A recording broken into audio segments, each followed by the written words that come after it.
স্বামীর দ্বিতীয় স্ত্রীকে নিজের সদর দরজায় দাঁড়িয়ে থাকতে দেখে নিজেকে শক্ত রাখতে পারল না নাহার। দরজা ধরে দাঁড়িয়ে সে স্বামী বেশে আসা রাজীবকে বলল, তুমি শেরওয়ানি কেন পরেছো রাজীব? আর তোমার খালাতো বোন কেন বিয়ের শাড়িতে? ওর স্বামী মারা গেছে, আর তুমি তো সেখানে গিয়েছিলে, তবে ও কেন? রাজীব তোমাকে কি বলবে নাহার? আমি আমার ছেলেকে বিয়ে করিয়েছি আবার, এতে নিশ্চয়ই তোমার আপত্তি নেই? অবশ্যই আপত্তি আছে আম্মা। আমার স্বামীকে বিয়ে করতে হলে অবশ্যই আমার থেকে অনুমতি নিতে হবে। তোমাকে বিয়ে করার আগে আমার থেকে অনুমতি নেওয়ার প্রয়োজন মনে করেছিলে যে আমি তোমার অনুমতি নিব? আম্মা, ও আপনার ছেলে আর আমার স্বামী, এই জন্য আমি যতটা অধিকার দেখাতে পারি তুমি পারো না। আমি জোর করতে পারি, শাসন করতে পারি এবং কসম নিতে পারি, তুমি সেটা পারো না। রাজীব, আমি তোমাকে এই অনুমতি দেইনি। তুমি ওকে নিয়ে ঘরে ঢুকবে না। আমাকে বাধ্য করবে না নাহার, না হলে আমি রাজীবকে বাধ্য করব তোমাকে তালাক দেওয়ার জন্য। ও আমার কাছে প্রতিশ্রুতিবদ্ধ। নাহার স্বামীর দিকে তাকালো। তার স্বামী নিশ্চুপে দাঁড়িয়ে আছে। তার মানে তার মায়ের সকল কাজে তার মতামত রয়েছে এবং সে সবটা জেনে বুঝেই করেছে। নাহার 2 কদম পিছিয়ে আসে। ফিজেল হাসি ফুটে ওঠে তার ঠোঁটে। তাচ্ছিল্যে যেন চুয়ে পড়ছিল তার পুরো কণ্ঠে। সে কেবল বলল, হায় রে পুরুষ, তোর জন্য আমি ঘর ছাড়লাম, পর হলাম, আর তুই আমায় ছেড়ে অন্যতে মসতে চাইছিস? ধিক্কার তোকে পুরুষ, ধিক্কার দিলাম আমি। রাজীব এতক্ষণে মাথা উঁচু করে চাইছিল। নাহারকে বিধ্বস্ত লাগছে। হাত বাড়িয়ে তাকে আগলে ধরতে চাইল রাজীব, কিন্তু বাম হাতে থাকা নববধূর হাত বাধা দিল। রাজীবের মা তাকে সরিয়ে ভিতরে প্রবেশ করতে করতে বলল, তোমার থাকতে ইচ্ছে না করলে তুমি চলে যেতে পারো, আমার আপত্তি নেই। ঠিক তেমনি তুমি চাইলে থাকতেও পারো। আপনি আপনার ছেলে এবং ছেলের বউকে নিয়ে এখান থেকে চলে যান। এটা আমার বাসা। কেবল তোমার ইনকামে এই ফ্ল্যাট হয়নি নাহার, আমারও ইনকাম আছে। হতে পারে তোমার নামে কাগজপত্র সব, কিন্তু তাই বলে তুমি আমাকে চলে যেতে বলতে পারো না। আমার তোমার কত স্মৃতি এখানে। নাহার কোনো জবাব না দিয়ে নিজ বেডরুমের দরজা আটকে দিয়ে বসে রইল। তার হাত পা কাঁপছে। দীর্ঘ 9 বছরের সবকিছু আজ মিথ্যে হয়ে গেল। রাজীব অন্য কাউকে বিয়ে করে এনেছে। মুনিয়ার সজ্ঞানে তাকে বিয়ে করেছে, কবুল পড়েছে। নাহারের আর কিছুই করার নেই। তলপেটের চিনচিনে ব্যথাটা বাড়ছে। বেড সাইড টেবিলের থেকে কয়েকটা ঘুমের মেডিসিন বের করে মুখে দেওয়ার আগেই টুং করে বেজে উঠল তার মোবাইল ফোন। মেসেজ এসেছে হাসপাতাল থেকে। নাহার মা হতে চলেছে। দীর্ঘ 3 বছর চিকিৎসার পর সে মা হতে চলেছে। রাজীবের কাছেও বিষয়টা তো গোপন নয়। আজ সকালে সে বাসায় পরীক্ষা করে পজিটিভ রেজাল্ট জানিয়েছিল তাকে। তবুও কেন সে দ্বিতীয় বিয়ে করলো? তার বুকটা কি একটা বাড়ির জন্য কেঁপে উঠল না? ঘুমের মেডিসিন ফ্লোরে ছুঁড়ে ফেলে দিয়ে সে মনে মনে সিদ্ধান্ত নিল, সে হেরে যাবে না, হেরে যেতে দিবে না তার সন্তানকেও। নতুন বউকে ড্রয়িং রুমে বসিয়ে রেখে নাহার নিজ রুমে দরজা দিয়েছে। ভাবতেই মেজাজের পারদ খানিকটা ওপরে উঠে গেল রাজীবের মা আফরোজা বেগমের। অনেক শখের ছেলের বউ মুনিয়া। এই মেয়েকে ঘরে তোলার জন্য পানির মতন টাকা খরচ করেছে আফরোজা। এই হুজুর ওই কবিরাজ কত কিছুই না করলো, কিন্তু মুনিয়ার হুট করে বিয়ে হয়ে যাওয়ায় তার পরিকল্পনায় বেশ ব্যাঘাত ঘটে। আফরোজার ছোট বোন রোকসানার মেয়ে, একমাত্র মেয়ে মুনিয়া। সয় সম্পত্তি যা আছে তা দিয়ে রাজীবের পরবর্তী 3 পুরুষ বসে আরাম করে খেয়ে যেতে পারবে। মুনিয়ার স্বামী হুট করে হৃদরোগে আক্রান্ত হয়ে মাত্র 30 বছর বয়সে পৃথিবীতে ত্যাগ করেছেন। মাস 6 হলো বিদেশের মাটিতে মারা যায় তার স্বামী। মুনিয়া সাথেই ছিল। ভিসা সংক্রান্ত জটিলতা শেষ করে 3 দিন আগে লাশ নিয়ে দেশে ফিরেছে।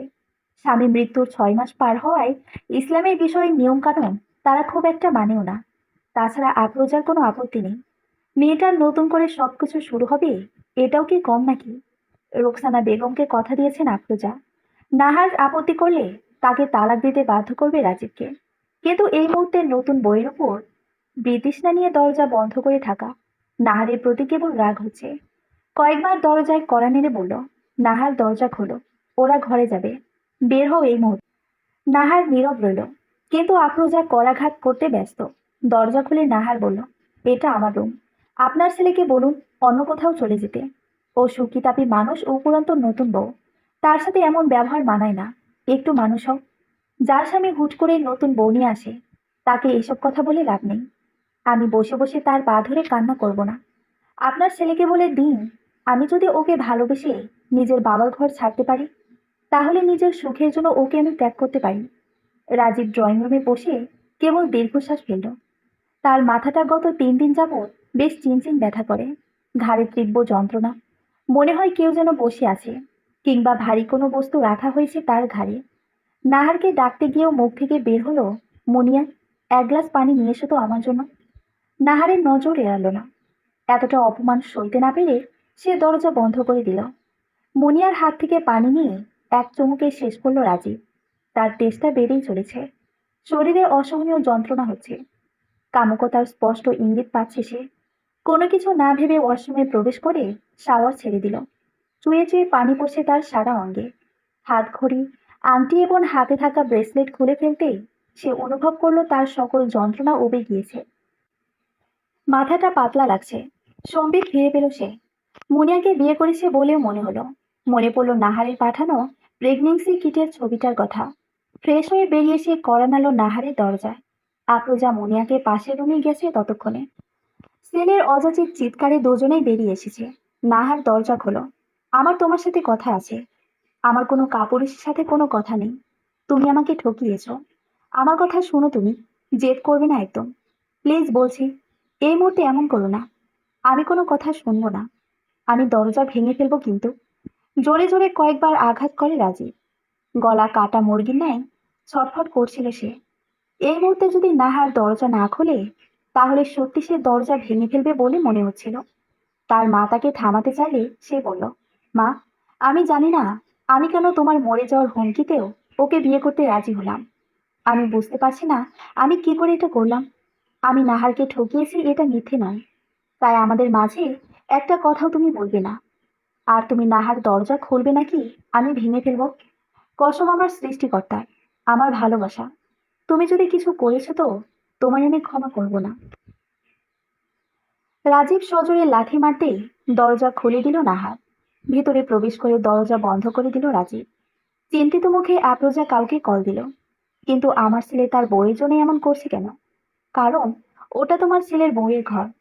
তাই যে অবধি তোমার ছেলের বউ নিজ থেকে তাকে ঘরে আসার আমন্ত্রণ না জানাবে, সে ঘরে যেতে পারছে না। তোমার ছেলের স্ত্রীকে অনুমতি দিতে বলো তৃতীয় সত্তাকে প্রবেশ করার জন্য। খুব ভোরে নাহারের ঘুম ভাঙল। গায়ের উপর রাজীবের হাত পা তুলে দেওয়া। গত কয়েকদিনে এই সময়টাকে বেশ মিস করছিল সে। কারো অনুপস্থিতিতে নিজেকে পোড়ানোর মাঝে যন্ত্রণাটা নাহার বেশ বুঝতে পারে। যখন রাজীব দূরে কোথাও যায়, এই মুহূর্তে তার কোনো মন খারাপ নেই। গতরাতে রুমে প্রবেশ করার পর রাজীব কোনো কথা বলেনি। নাহারের রাগকে প্রাধান্য না দিয়ে তাকে হাত ধরে বিছানায় এনে বসিয়েছে। তার বলিষ্ঠ দেহের জোরের সাথে জবরদস্তির প্রয়োজন পড়েনি, কারণ রাজীব জানে কিভাবে তার স্ত্রীকে কাবু করতে হয়। প্রেমিকের এখতিয়ারে প্রেয়সী নিরুপায়। লতানো কোনো গম্ভীর ন্যায় নাহারকে জড়িয়ে নিয়ে তার কানে ফিসফিস করে বলেছিল, পরি, আমি তোমার সাথে সকালে কথা বলবো। তুমি আমায় যা ইচ্ছে করো, কিন্তু এই মুহূর্তে ঠান্ডা হও। আমার প্রচন্ড ক্লান্ত লাগছে, ঘুম আসছে ভীষণ। নতুন বউ রেখে এই ঘরে আসার কি দরকার? পুরনো জিনিসের মায়া ছাড়তে পারছে না বুঝি? পুরনো জিনিসের প্রতি মানুষের বরাবর আবেগ বেশি থাকে। আর সে যদি হয় পুরনো মানুষ, তবে তাকে কি করে ভুলে থাকা যায়? মা জোর করলো, তবে আশ্চর্য কি জানো, আমি যেন কেন না করতে পারলাম না।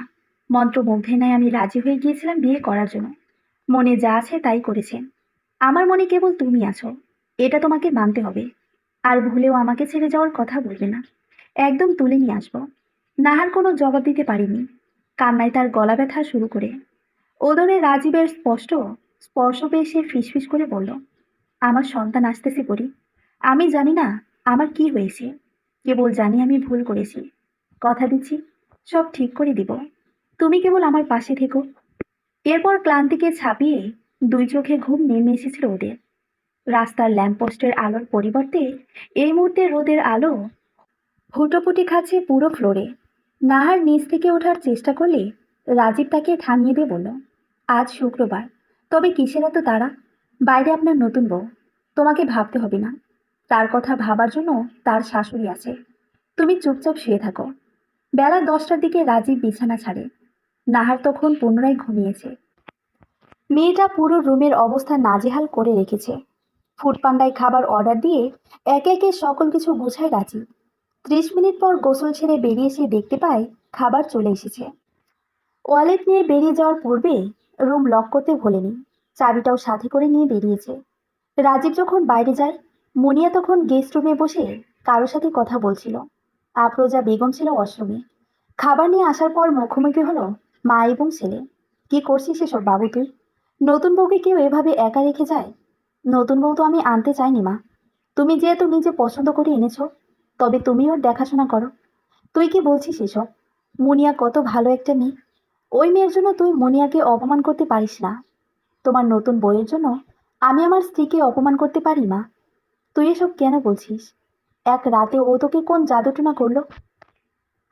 মা, এসব কি বাজে কথা বলছো? আমি ওকে ভালোবাসি, এটাই কি যথেষ্ট নয়? আর বাজে মেয়ে বলবে না, ও আমার স্ত্রী। আমি জানি না কেন তোমার কথায় রাজি হয়েছিলাম, কিন্তু এরপর ও আর দায়িত্ব নেওয়া আমার পক্ষে সম্ভব নয়। লোকের কথায় মেয়েটা যে মরে যাবে, তুই ওকে নাম দিয়েছিস, এবার মান দিবি না? রাজীব কোনো কথা না বলে নিজ রুমে চলে গেল। মাথায় চিনচিনে ব্যথাটা আবার হচ্ছে। বাসায় প্রবেশ করলেই এমন অস্বস্তি হচ্ছে কেন তার? নাহারের ঘুম ভাঙলো যখন, তখন বাইরে মা ছেলের তর্ক চলছে। নাহারের মা না হওয়া নিয়েও হাজারখানেক কথা শোনাতে পিছুপা হলো না রাজীবের মা। পৃথিবীর সবচেয়ে ধারালো অস্ত্র হচ্ছে একজন মানুষকে কথার দ্বারা আঘাত করা। রাজীব পেশায় একজন সফটওয়্যার ইঞ্জিনিয়ার এবং নাহার বেসরকারি একটি কলেজের লেকচারার হিসেবে আছে। দুজনের প্রেমের সম্পর্কে নাহারের পরিবারের কোনো আপত্তি ছিল না, কারণ মেয়ে খুশিতে তারা খুশি। এটাই যেন কাল হয়ে দাঁড়ালো রাজীব এবং নাহারের সুখের জীবনে। কারণ রাজীবের মা মেনে নিতে চাইলেন না, তিনি চাইলেন এবং ঝামেলা করলেন, তাতেও বেশ কিছু লাভ হলো না। ইতিমধ্যে নাহার এবং রাজীব বিয়ে করে নিয়েছিল। নাহারের সন্তান না হওয়ার পিছনেও তার দায়ভার আছে, সেটা সে নিজে নিজে জানে। বিয়ের মাস তিনেকের মাঝে নাহার গর্ভবতী হয়েছিল। এত দ্রুত কনসেপ্ট করার কারণে বেশ খানিকটা ভয় এবং লজ্জায় পড়েছিল মেয়েটা। রাজীবের তখন আপত্তি ছিল না। তার কথা ছিল, আমার যা বেতন তাতে এই মুহূর্তে আমরা সন্তান নিতেই পারি। সৃষ্টিকর্তা যখন দিচ্ছেন, তাকে মেরে ফেলার অধিকার আমাদের নেই। অথচ 7 দিন পরে হুট করে পেটে তীব্র ব্যথা নিয়ে হাসপাতালে ভর্তি হতে হয় নাহারকে। জানা যায় পেটের বাচ্চাটা আর নেই। তখন বিষয়টা নিয়ে কেউ তেমন চিন্তা করেনি বলে রাজীবের মায়ের দোষটাও ঢাকা পড়ে গিয়েছিল। পরপর 4 দিন সে প্রতিবেলা খাবারের সাথে গর্ভ নিধরও মেডিসিন দিচ্ছিলেন নাহারকে, যার ফলে নাহারের শরীর বেশ খারাপ করেছিল। সে ভেবেছিল মোশন সিকনেস হচ্ছে। ডাক্তারের কাছে নেওয়ার পর ডাক্তার বুঝতে পেরেও কিছু বলেনি, কারণ সেই গাইনি ডাক্তার ছিল রাজীবের মায়ের ঘনিষ্ঠ বান্ধবী। বন্ধ দরজার আড়ালে তাকে কথা শোনাতেও ছাড়েনি ডাক্তার। তবে নিজের ভুল স্বীকার করে মাথা নিচু করে সবটা আড়াল করার অনুরোধ করেছিলেন আফরোজা বেগম। বান্ধবীর এমন অসহায় আবদার এবং মলিন মুখ দেখে রাজীবকে মিথ্যে বলতে বাধ্য হয়েছিল ভদ্রমহিলা। সে যাত্রাতে বেঁচে ফিরে আফরোজা বেগম সিদ্ধান্ত নেয় নাহারের ক্ষতি এমনভাবে করবে যেন কেউ ধরতে না পারে। নাহারের প্রতি তার তেমন কোনো রাগ নেই, কিন্তু সে মেয়েটাকে দেখতে পারে না। তার ছেলের পাশে দেখলে অযথায় রাগ হয়, অথচ মনিয়াকে দেখলে কেমন অন্তরাত্মা ঠান্ডা হয়ে যায়।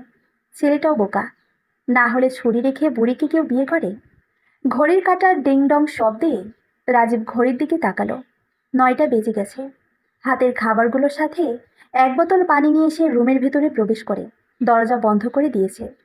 আফরোজা বেগম রাগে কেবল ঘোগরা সাপের ন্যায় ফোঁসফোঁস করছে। কমলা রঙের চাদরের মাঝে বিশাল এক সূর্যমুখী ফুলের ছবি।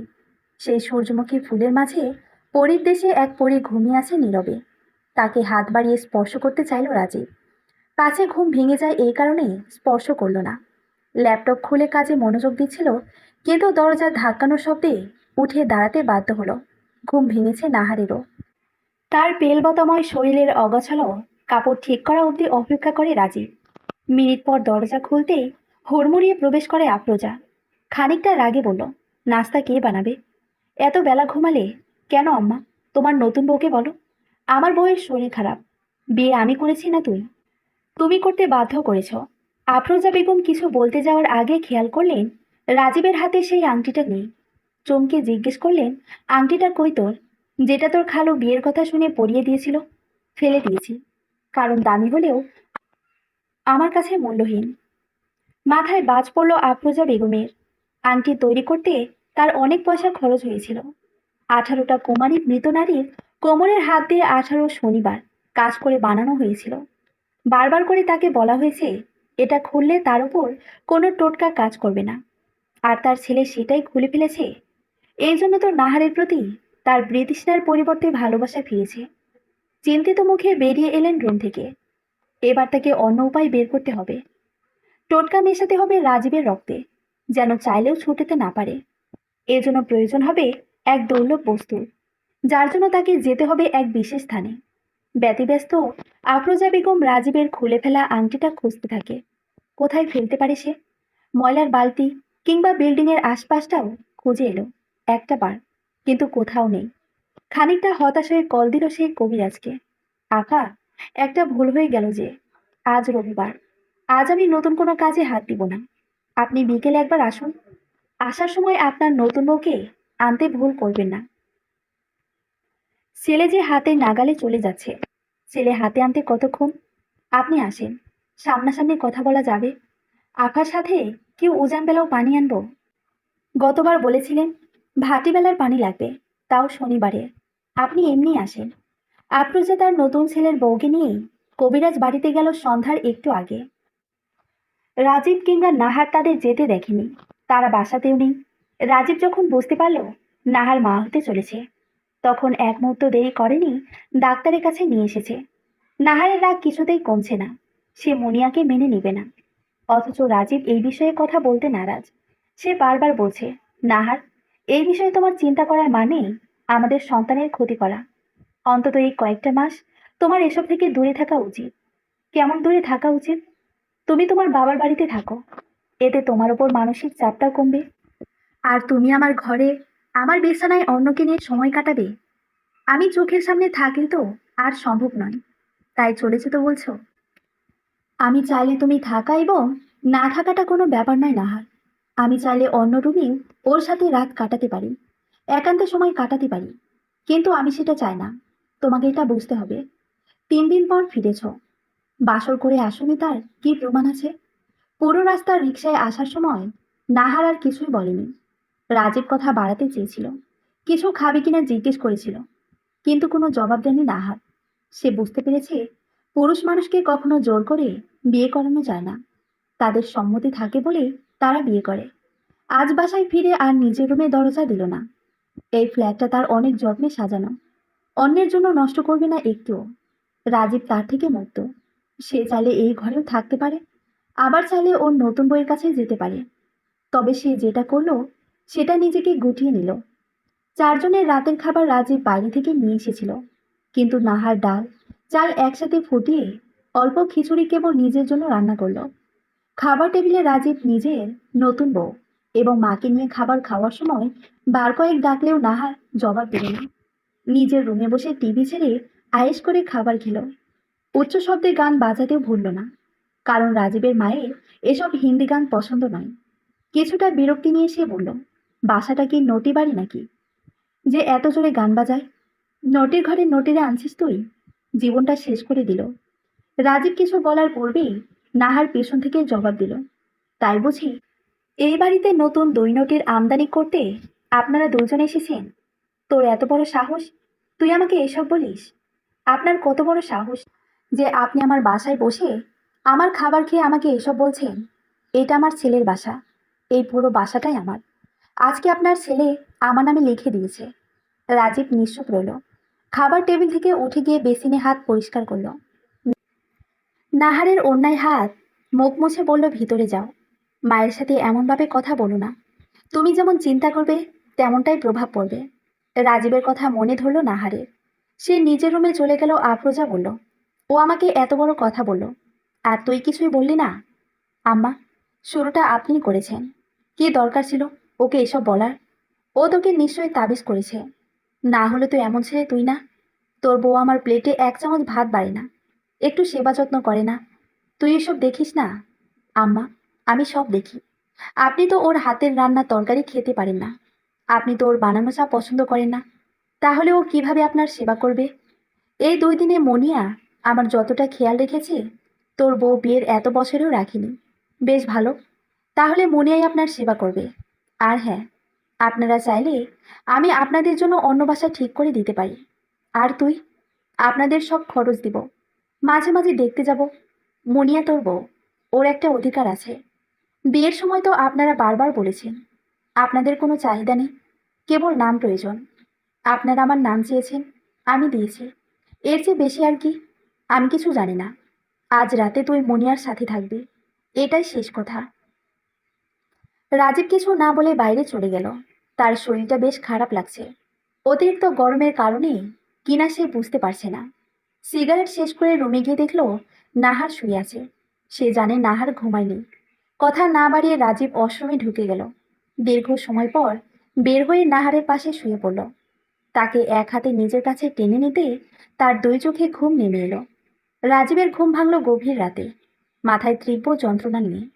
কোনো কিছুর কারণে তার মাথায় তীব্র যন্ত্রণা হচ্ছে। গলা শুকিয়ে কাঠ হয়ে গেছে তার। একটু ঠান্ডা পানির জন্য বাইরে এলো। ফ্রিজ খুলে ঠান্ডা পানি বের করে এক বোতল পানি শেষ করলো সে। শরীরে হুট করে তার অস্থিরতা বাড়ছে। সেই মুহূর্তে দরজা খুলে বের হলো মুনিয়া। পরনে তার এক প্যাচে ডুরে শাড়ি। শারীরিক অস্থিরতা কাম উত্তেজনায় পরিণত হলো। মুনিয়া তাকে টানছে। তার মস্তিষ্ক তাকে বলছে মুনিয়ার কাছে যেতে। কেবল সেই পারবে এহেন অস্থিরতা কাটাতে। বেলা 10টার দিকে ঘুম ভাঙল নাহারে। ঘড়ির টিকটিক শব্দ ছাড়া আর কিছুই শোনা যাচ্ছে না। ফোনেও অ্যালার্ম বাজেনি আজ। ক্ষুধায় হুট করে পেটে মোচড় দিয়ে উঠছে। ফ্লোরে একরাশি রোদ হুটোপুটি খাচ্ছে। ওঠার চেষ্টা করলো নাহার, কিন্তু পারল না। রাজীব তাকে লতানো কর্মী ডোগার ন্যায় জড়িয়ে আছে। দুজনে অনাবৃত, এটা উঠতে না পারার আরও একটা কারণ। গতরাতে খানিকটা অভিমান নিয়েই ঘুমিয়েছিল নাহার, কিন্তু গভীর রাতে রাজীবকে ডাকে সাড়া দিতে বাধ্য হয়েছিল। রাত তখন 3টের কাছাকাছি। রাজীব যখন উঠে পানি খাওয়ার জন্য বাইরে যায়, ঠিক তখনই ঘুম ভাঙে নাহারের। তার ভয় করছিল ভীষণ। রুমের লাইট জ্বালাবে এইটুক সময়ও যেন তাকে তার মস্তিষ্ক দিতে চাইছিল না। পুরো ঘরময় ঘুমট পরিবেশ, একটু বাতাসও যেন নেই। বারবার আয়াতুল কুরসি পাঠ করার চেষ্টা করছিল, কিন্তু মনে হচ্ছিল তার মন এবং মস্তিষ্ক হতে সবটাই উবে গেছে কর্পূরের মতো। ভয়ে আমচোর হয়ে গিয়েছিল তার মুখটা। অন্ধকারে বালিশের নিচে হাতড়ে কেবল নিজের ফোনটা পায়। কাঁপতে থাকা হাতে ইউটিউব থেকে সার্চ করে আয়াতুল কুরসি প্লে করে। তার মনে হচ্ছিল কিছু একটা ছিটকে সরে গেল তার পাশ থেকে। ধীরে ধীরে তার ঘরের গোমট ভাবটাও কমতে লাগলো। মিনিট 5-এর মাথায় রাজীব ফিরে এলো। তাকে দেখে বেশ বিধ্বস্ত লাগছিল। মনে হচ্ছে সে কোনো অদৃশ্য শক্তির সাথে যুদ্ধ করে সবে মাত্র ফিরেছে। রাজীব ফিরেই ঘরের আলো জ্বালালো। ওয়াশরুমের দরজা খোলা রেখেই বারবার চোখে মুখে পানি দিতে লাগলো। নাহার বিছানায় বসে সবটা দেখছে। আয়াতুল কুরসি পুনরায় প্রথম থেকে বাঁচতে শুরু করেছে। কিছু সময় পূর্বে ঘটে যাওয়া ঘটনার কোনো ব্যাখ্যা নেই রাজীবের কাছে। মুনিয়ার খোলা চুল, চিরল ঠোঁট কিংবা দেহের পেলবতায় মুগ্ধ হয়ে পড়েছিল নাকি অন্য কিছু? মাথার ভিতর হতে থাকা যন্ত্রণার নামটাই বা কি দিবে? যদি সঠিক সময়ে হুঁশ না ফিরত, তাহলে কি সত্যি সে মুনিয়াকে অধিকার দিয়ে বসত? নাহারের কাছে কি জবাব দিত? মস্তিষ্ক এত কিছু চিন্তা করছে, অথচ শরীর মানছে কই। আজকেও ডাক্তার বলেছে সাবধানে থাকবে, অথচ নিজেকে আর সামলাতে পারছে না সে। নাহার স্বামীর প্রতিটি শ্বাসের সাথে পরিচিত। তাকে বুঝতে দেরি হয়নি, কিন্তু আজ বিকেলের কথাগুলো বারবার মনে হতে লাগলো। আমি চাইলে মুনিয়ার কাছে যেতে পারি, তুমি থাকতেই যেতে পারি, কিন্তু বিষয়টা হচ্ছে আমি যেতে চাই না। নাহার ভাবলো সত্যি তো, রাজীব চাইলে এক মুহূর্তে ঘুমিয়ে থাকা নাহারকেও না জানিয়ে যেতে পারতো পাশের ঘরে, অথচ সে যায়নি। মনে মনে বেশ খুশি হয় সে। তার খুশির বহিঃপ্রকাশ ঘটে চোখে মুখে। রাজীব তার দিকে তাকিয়ে বলল, আমার অস্থিরতায় মজা নিচ্ছ? বেশ, আগামীকালকেই আমি একা একা ফুচকা খেয়ে আসবো। তখন বুঝবে কেমন লাগে। সেটা আমি ঘরেই বানাতে পারি। আমার কাছে অপশন আছে। তবে আমার কাছে তুমি ছাড়া আর কোনো অপশন নেই। কেন? আছে তো। নাহারকে কথা শেষ করতে দেয় না রাজীব। সে আপাতত তাদের মাঝে মুনিয়ার নামটা শুনতে চায় না। হয়তো কিছু সময় পূর্বের ভয়টা তার মাঝে পুনরায় কাজ করে বলে। রাত ভোর হলে ঘুম নামে তাদের চোখে, অথচ নির্ঘুম কাটে মুনিয়ার রাত। ভোরবেলা শাশুড়ি খুশি মনে মুনিয়ার দরজার দিকে তাকায়। তার বিশ্বাস, একবার ছেলে মুনিয়ার প্রেমে মজে গেলে আর কারো সাধ্য নেই তাদের আলাদা করার। নিশ্চয়ই রাতের টোটকায় কাজ করেছে। কবিরাজ কাল ফিরে আসার সময় এক বোতল পরা পানি দিয়ে দিয়েছিল। বলেছিল ছেলে যখন এই পানি খাবে, তখন যেন বউ নিঃশ্বাস বন্ধ করে মনে মনে বলতে থাকে, আমার স্বামী কেবল আমার রূপেই আটকে থাকুক, অন্য যে কোনো নারী তার চোখে কেবল বিষ হোক। আমি পানি খাওয়ার পর যতটুক পানি থাকবে সেটুক দিয়ে গভীর রাতে ছেলের বউ গোসল করবে। গোসলের পানিতে আরও কয়েক ফোঁটা উপাদান দিতে হবে, যা সে দিয়ে দিয়েছিল। এক প্যাচে দূরে শাড়িটা পরে স্বামীর সামনে যাবে এবং ওই কথাগুলো মনে মনে বলবে। কাজ হয়ে যাবে। আফরোজা বেগম রাতে ছেলেকে খাবার দেওয়ার সময় ওই পানি দিয়েছিল। তাছাড়া মনিয়ার গোসলের পানিও সে নিজ হাতে তৈরি করিয়ে দূরে শাড়িটা পরিয়ে রেখে নিজের ঘরে দরজা খুলে বসেছিল অন্ধকারে। কবিরাজ তাকেও কিছু আমল দিয়েছে। সেগুলো পড়ার সময় খেয়াল করলো রাজীব বেরিয়ে এসেছে ঘর থেকে এবং মনিয়ার দিকে আসছে। শকুর আলহামদুলিল্লাহ বলে নিজ রুমের দরজা লাগিয়ে দিয়ে ঘুমাতে যায়। মনিয়ার দরজা লাগানো তাই ফিরে আসে সে। পরোটা, সুজির হালুয়া এবং ডিম ভাজি করতে করতে বেলা 10টা বেজে গেল। কাজের মেয়েটা দেরি করে আসার কারণ জিজ্ঞাসা করলো আফরোজা বেগম। এত দেরি কেন হলো? কাজের মেয়ে বলল, আজ শুক্রবার আম্মা, আর শুক্রবার আমার দেরি করে আসার নির্দেশ দেওয়া। ভাই ভাবি সারা সপ্তাহ অফিস করে আর এই দিনে সকালে একটু ঘুমায়। এই তো আরেকটু পর ভাবি একেবারে গোসল শেষ করে বাইর হইব। চা বানাতে বানাতে ভাইজান বের হবে। আফরোজা বেগম কিছু বলল না। বাড়ির বউ সে নাকি বেলা 11টায় উঠে। এভাবেই সংসার হয় নাকি? কাজের লোকের কথা মতো কিছু সময় পর দরজা খুলে ভেজা চুলে তোয়ালা পেঁচিয়ে বের হয়ে এলো নাহার। এসে রান্নাঘরে ঢুকে চা বানানোর প্রস্তুতি নিচ্ছিল। আফরোজা বেগম মনে মনে মুচকি হাসে, কারণ সে দেখতে চায় যখন রাজীব মুনিয়ার ঘর থেকে বের হয় তখন নাহারের মুখটা কেমন হয়, নাহারের চোখে কতটা বিস্ময় থাকে। পরোটা ছেড়ে মুখে দিতে দিতেই আকাশ কুসুম চিন্তায় বিভোর ছিল সে। পর মুহূর্তে রাজীব যখন নাহারের রুম থেকে বের হলো তখন খাবার গিলতে ভুলে গেল আফরোজা। রাজীব যদি নাহারের সাথে থাকে তবে মুনিয়ার ঘরে কে ছিল? নাহারের পিছন পিছন রাজীব বিকেলবেলা ছাদে উঠেছে। ছাদের একটা কোণে তাদের লাগানো গাছে টমেটো ধরেছে।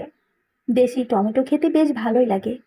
নাহারকে আসতে দেখে তার পিছন পিছন সেও ছাদে এলো। স্ত্রীর সাথে ভাব জমানোর যথেষ্ট চেষ্টা করছে তার। গতরাতের শরীরে মান অভিমান ভাঙলেও নাহারের নাক ফোলানো কমেনি। রাজীব জানে যে অব্দি মনিয়া এই বাসায় আছে এই মেয়েটার নাক ফোলানো কমবে না। তাদের দূর থেকে দেখছিল একজন। কাছাকাছি এগিয়ে আসতেই সে কিছু একটার আভাস পেল। কেমন বিশ্রী আষ্টের গন্ধ। তার ভেতরকার অস্বস্তিকে চাপিয়ে রেখে এগিয়ে গিয়ে বলল, जिसे इश्क का तीर कोई লাগে উসে জিন্দেগি কিও না ভারী লাগে। রাজীব পিছনে তাকিয়ে দেখল বছর 25-এর এক মেয়ে দাঁড়িয়ে আছে। সফেদ রঙা তার গায়ের পোশাক, ঠোঁট দুটো কেমন কাশ্মীরি আঙ্গুর, সরু সরু হাতের নখের দিকে কানের পিঠে চুল গুজে দিল মেয়েটা। রাজীব স্মিথ হেসে বলল, পারিজাত, কেমন আছেন? আমি ভালো আছি, কিন্তু আপনাকে দেখে ভালো মনে হচ্ছে না। আপনি অভিমানের ভার নিতে পারছেন না। আপনার ভাবির রাগ জায়েজ আছে মোহতরমা। পারিজাত পুনরায় একবার নাহারের দিকে তাকালো। অমায়িক হাসিটা ঠোঁটে ঝুলিয়ে বলল, আপনার গাছের টমেটোর ওপর আমার ভীষণ আগ্রহ। কি করে যত্ন ছাড়া তারা বেড়ে উঠছে। সৌজনের খাতিরে নাহার দুটো টমেটো এগিয়ে দিল। পারিজাত স্বভাবসুলভ হাসিটা মুখে ফুটিয়ে সে নাহারের হাতটা ধরে ফেলল। তার কপালে চিন্তার সূক্ষ্ম ভাঁজ দেখা গেলেও সে বুঝতে দিল না। রাজীবের দিকে তাকিয়ে বলল, জোরপুত্রের গর্ভধারিণীর হাতের গাছে যত্ন ছাড়া ফল হওয়াটা অস্বাভাবিক কিছুই নয় রাজীব ভাই। অবাক হওয়ার শেষ পর্যায়ে চলে গেল দুজনে। কারণ নাহার মা হতে চলেছে এই কথা কাউকে বলা হয়নি। এমনকি নাহারের বাবার বাড়িতেও কেউ জানে না। তাছাড়া গতকালকে ডাক্তার বলেছিল বিশেষ আল্ট্রাসাউন্ড করিয়ে নেওয়ার কথা। সেই কিছুটা এমন ইঙ্গিত দিয়েছিল বটে। পারিজাত নাহারের হাত ছেড়ে না দিয়ে বলল, আমাকে এক গ্লাস পানি খাওয়াবেন ভাবি? এখানে? না, এখানে নয়, আপনার বাসায়। রাজীব কিছুটা অবাক হলো, কারণ রাজীব থাকে 4 তলায়, যেখানে পারিজাত থাকে 7 তলায়। ছাদ থেকে যাওয়ার সময় পারিজাতের ফ্ল্যাট আগে পড়বে।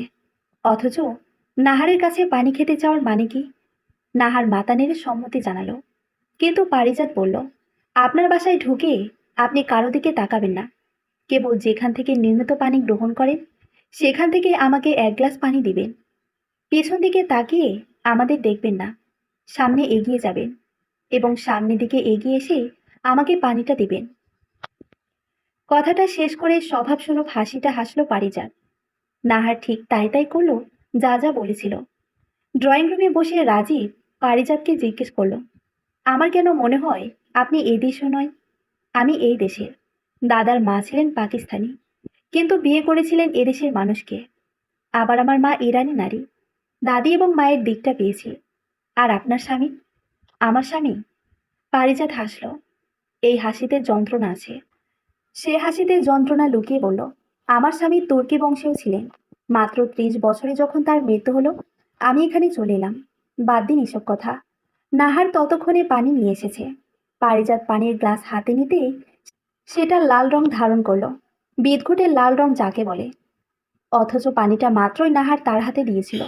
আপনাদের বাসায় আর কে কে আছে? আছে আমার মা এবং আপনার দ্বিতীয় স্ত্রী। আপনি এটাও কি করে জানেন? ভাবি, আপনি তো আমাকে দেখালেন। কখন? যখন আমি আপনার হাতটা ধরেছিলাম। পারিজাত, আপনি?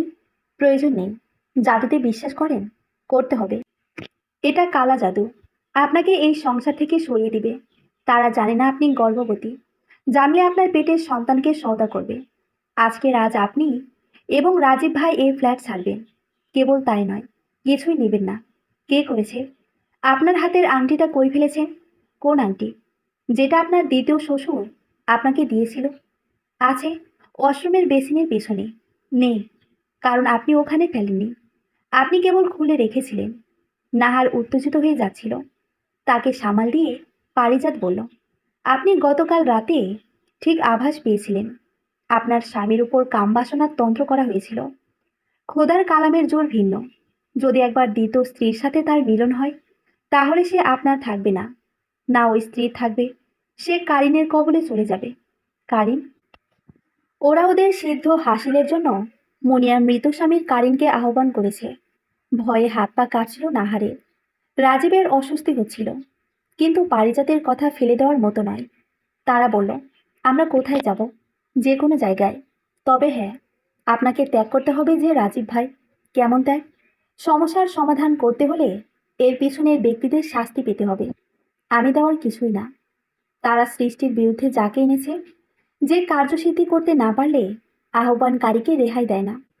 আমার মা বাঁচবে না। সৃষ্টিকর্তা দয়াময়, প্রার্থনা করুন। কিছুই নেবেন না এই বাসা থেকে। এখান থেকে বের হয়ে পশ্চিম দক্ষিণের দিকে অবস্থান করবেন। যা যা বলছি তেমন করবেন। প্রতিদিন রান্না এক জায়গায় করবেন এবং মাটির চুলোর ভিতরে একটা ডিম রাখবেন। ঠিক 41 দিন পর ডিমটা তুলবেন। যদি দেখেন ডিমটা পুড়ে গেছে, তাহলে ভাববেন কোনো কিছুই আমি করতে পারিনি। আর যদি ডিমটা অক্ষত থাকে, কুসুম অবধি না জমে, তাহলে ভাববেন আপনারা মুক্ত। রোকাইয়া করার পদ্ধতি বলে দিচ্ছি। নিয়মিত নিয়ম মানুন। কাউকে এই বিষয়ে বলবেন না। আজ থেকে 41 দিন আপনারা কারোর সাথে যোগাযোগ করবেন না। যাই হোক না কেন, ফোনটাও রেখে যাব। সব কিছু। নাহার রাজীব চলে যাওয়ার পর পারিজাত স্মিথ হাসল। ওয়াশরুম থেকে উঁচু করে এসে বসলো ড্রয়িং রুমের মাঝে। সে স্পষ্ট দেখতে পাচ্ছে মুনিয়া এবং তার শাশুড়ি কবিরাজ বাড়িতে বসে আছে অন্ধকার ঘরে। পারিজা পুনরায় হাসল। তার ভয় লাগছে না। ধীরে ধীরে কোরআনের নির্দিষ্ট আয়াত এবং অজিফা পাঠ শুরু করলো। ধীরে ধীরে চারপাশ ভারী হয়ে উঠেছে পচা শুয়োরের রক্ত এবং মাংসের গন্ধে। পরিশিষ্ট। 41 দিন পর রাজীব অফিসে এসেছে। মেডিকেল ইস্যু দেখিয়ে সে ছুটি নিয়েছিল। এই 41 দিনের মাঝে আজ তাদের নতুন বাড়িতে মাটির চুলোয় শেষ রান্না। পারিজাত বলেছিল 41 দিন পর সে ফ্ল্যাটে ফিরতে পারবে, কিন্তু তবুও মন সায় দিল না। নতুন একটা ফোন কিনে পুরনো সিমটা চালু করলো। একের পর এক কল এবং মেসেজ। রাজীবের মা হাসপাতালে, স্ট্রোকে প্যারালাইজড হয়ে গেছে। আর মুনিয়ার খবর দিল আরেক মামাতো ভাই। সে নাকি খুব ভয় পায়। তার মৃত স্বামী নাকি প্রতি রাতে আসে, তার সাথে শারীরিকভাবে মেলামেশা করে। প্রতি রাতে মেয়েটা অসহনীয় যন্ত্রণায় চিৎকার করে। ডাক্তার কবিরাজ কিছুতেই লাভ হচ্ছে না। রাজীব ফেরার পথে মাকে দেখতে হাসপাতালে গেল। তার মা তাকে দেখে কেবল কাঁদল। তারা চলে যাওয়ার 3 দিন পর তার মায়ের এমন হয়েছে, রাজীব দায়িত্ব এড়ালো না। একজন মহিলা ঠিক করলো মায়ের দেখাশোনার জন্য তাকে গ্রামের বাড়িতে পাঠিয়ে দেবে এবং মাসের মাস টাকা পাঠাবে। বাসায় ফিরে খুব চেনা কণ্ঠস্বর শুনতে পেল রাজীব। ড্রয়িং রুমে নাহারের সাথে বসে কথা বলছে পারিজাত। তাকে দেখে রাজীব খুশি হলো। সে অনেক উপকার করেছে। মাটির চুলো থেকে ডিমটা পারিজাত নিজেই তুলল। একটা বাটিতে ডিমটা নিয়ে ভাঙতেই দেখা গেল সেটা ফ্রেশ। মনে হচ্ছে মাত্র দোকান থেকে কিনে আনা হয়েছে। আপনারা বাসায় ফিরতে পারেন। তারা কৃতকর্মের শাস্তি পেয়েছে। আপনারা সুস্থ আছেন এখন। নাহার খেয়াল করলো পারিজাতের একটা পায়ে চোট লেগেছে। সে খুঁড়িয়ে হাঁটছে। তাকে জিজ্ঞেস করতেই সে বলল, পারিজাতের শারীরিক আঘাত ভাঙতে পারে না। পারিজাতরা হেরে গেলে আপনাদের কি হবে? সে বেরিয়ে যাচ্ছিল বাসা থেকে। নাহার এবং রাজীব তাকে পিছন থেকে ডেকে বলল, কোথায় যাচ্ছেন? রাতে থেকে যান। পারিজাত তার স্বভাবসুলভ হাসি দিয়ে বলল, আবার কোনো এক নাহারের কাছে যাচ্ছি, যে অপেক্ষায় বসে আছে পারিজাত কখন আসবে। সমাপ্ত।